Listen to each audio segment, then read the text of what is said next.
अस्सलाम वालेकुम नाजरीन, आज हम बात करने जा रहे हैं एक ऐसी फिल्म की जिसने फ़लस्तीन पर होने वाले इसराइली मुजालिम का गंदा चेहरा पूरी दुनिया को दिखा दिया और किस तरह इस फिल्म की रिलीज पर पूरे इसराइल में कहराम मचा हुआ है।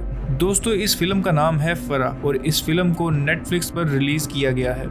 ये फिल्म उर्दन ने बनाई है। इसराइल ने एड़ी चोटी का जोर लगाया कि किसी तरह वो इस फिल्म को नेटफ्लिक्स पर रिलीज होने से रोक सके।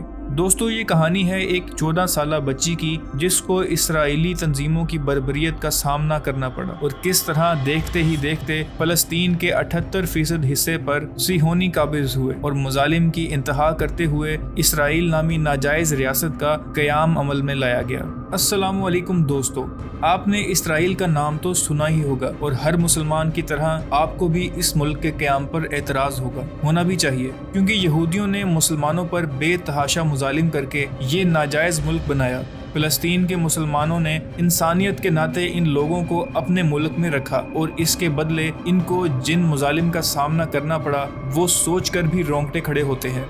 प्यारे नाजरीन, फ़लस्तीन ने इन लावारिस यहूदियों की मदद करते हुए ये कभी ना सोचा था कि यही लोग आगे चलकर इनको अपने ही घरों से निकाल देंगे और खुद नाजायज तरीके से इन पर कब्जा जमा लेंगे।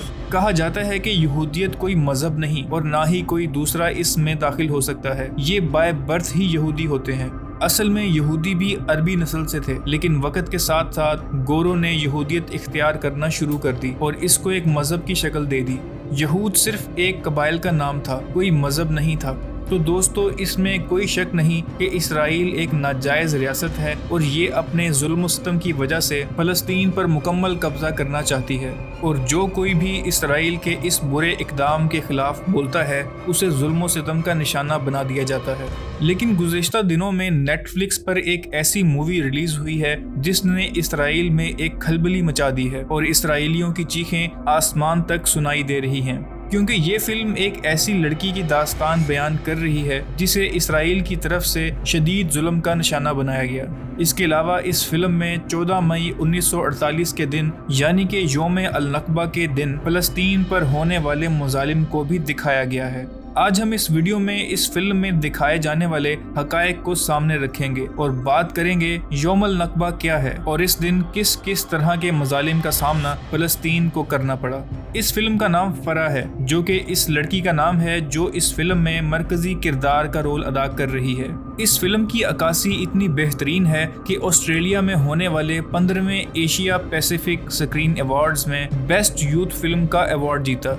दूसरी तरफ बात करेंगे इसराइल की, जिसने हर तरह की कोशिश की कि किसी तरह उनके फ़लस्तीनियों पर बदतरीन मुजालिम दुनिया के सामने ना आ सकें और ये फिल्म नेटफ्लिक्स पर रिलीज ना हो पाए, लेकिन इसकी तमाम कोशिशें नाकाम रही और उर्दन की बनाई हुई ये फिल्म नेटफ्लिक्स पर रिलीज हो गई। उन्होंने 1948 में फ़लस्तीन पर होने वाले मुजालिम को इस फिल्म में दिखाया है कि किस तरह इसराइली फोर्सेस ने एक खानदान को 2 बच्चों समेत शहीद कर दिया था। इस फिल्म के रिलीज होने की देर थी कि इसराइल के साबिक वजीर खजाना एविगडर लिबरमैन ने इस पर तनकीद करते हुए कहा कि नेटफ्लिक्स ने एक ऐसी फिल्म बनाई जिसमें कोई हकीकत नहीं और इसका मकसद सिर्फ लोगों को इसराइली फोर्सेस के खिलाफ उकसाना है। उनके इस बयान का भरपूर जवाब देते हुए ज़रीन इस्लाम ने कहा कि मैं सच बताने में नहीं डरती, हमें ऐसा करने की जरूरत है क्योंकि फिल्में जिंदा रहती हैं और हम मर जाते हैं। इन्होंने कहा कि मैंने फ़लस्तीनियों पर इसराइली मुजालिम को सामने लाने के लिए ये फिल्म बनाई है।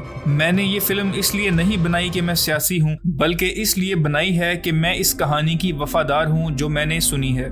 दोस्तों, अगर हम इस फिल्म की बात करें तो ये एक 14 साला फरा नामी लड़की की कहानी है। इसे इसराइली तंजीमों के खौफ से इसके बाप ने एक स्टोर रूम में बंद कर दिया था। इस फिल्म में एक ऐसा खानदान दिखाया गया है जो यहूदी तंजीमों के मुजालिम का शिकार होता है और इस खानदान को 2 बच्चों समेत शहीद कर दिया जाता है। इस फिल्म में इसराइली मुजालिम को दिखाया गया है और बताया गया है कि कितनी सफाकारी के साथ इसराइल ने फ़लस्तीन पर कब्जा किया था। इस फिल्म में ये भी दिखाया गया है कि किस तरह इसराइली फौज ने फ़लस्तीन के 78% हिस्से को कब्जे में लिया और 7,50,000 फ़लस्तीनियों को उस इलाके से निकाल दिया।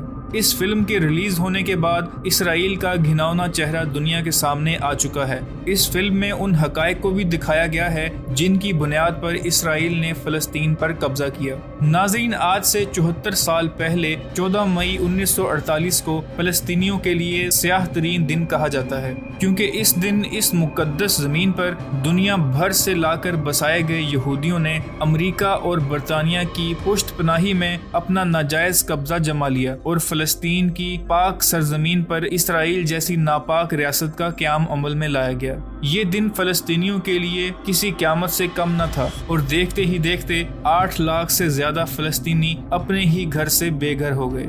इस बदतरीन तारीखी दिन को सिर्फ फलस्तीनी ही नहीं बल्कि पूरी दुनिया में यौमुल नकबा के नाम से मनाया जाता है। यौमुल नकबा का मतलब है तबाही और बर्बादी का दिन। इस दिन को क़यामत के दिन से तशबीह दी जाती है, क्योंकि इस दिन फलस्तीन को उनके हकीकी घरों से निकाला गया था। यौमुल नकबा 15 मई को मनाया जाता है। इस दिन पूरी मुस्लिम उम्मा फलस्तीनियों पर होने वाले जुल्म के खिलाफ एहतजाज करती है। ये दिन फलस्तीनियों के लिए सिर्फ एक एहतजाजी तहरीक का दिन ही नहीं बल्कि ये दिन फलस्तीनियों के लिए उनके घर वापसी की एक तहरीक का यादगार दिन बन गया। इस तहरीक को हक़ वापसी का नाम दिया गया। इस तहरीक में फलस्तीन के अवाम का सिर्फ एक ही नारा है कि वो अपने वतन वापस आएंगे और कोई भी ताकत इनको इससे नहीं रोक सकती, और आलमी हकूक के इदारे भी ना चाहते हुए भी फलस्तीनियों के इस हक को मान रहे हैं। नाजरीन, इस फिल्म को देखकर एहसास होता है कि काश अगर मुस्लिम उम्मा ने मुत्तहिद होकर इस जुल्म के खिलाफ कोई इकदाम किया होता और फलस्तीन को जाकर बचा लिया होता तो हमारे मुस्लिम भाई इतने साल यहूदियों के जुल्म सितम का शिकार ना बनते। मगर अफसोस आज अरब की पावरफुल रियासतें इस नाजायज इसराइल के साथ दोस्ती को परवान चढ़ा रही हैं और वो ये भी भूल चुके हैं कि एक दौर था जब ये कहा करते थे कि हम फलस्तीन को कभी नहीं छोड़ेंगे, मगर रुपए और बिजनेस की दौड़ में आगे निकलने के चक्कर में फलस्तीन को इन लोगों ने पीछे छोड़ दिया है और फलस्तीन पर होने वाले मजालिम पर चुप हो गए हैं। दोस्तों, यहूदी एक ऐसा वायरस है जिन्होंने 74 साल से फलस्तीन की मुकद्दस जमीन को घेरा हुआ है, और यही नहीं, इसराइल मुसलमानों को मस्जिद अक्सा में दाखिल होने पर भी रोकता है, जो कि मुसलमानों का किबला अव्वल था। यहाँ जरूरत सिर्फ इस बात की है कि पूरी मुस्लिम उम्मा मुत्तहिद होकर अपने फलस्तीनी भाइयों के साथ खड़ी हो और उनकी इसराइल नामी इजाब से जान छुड़वाए।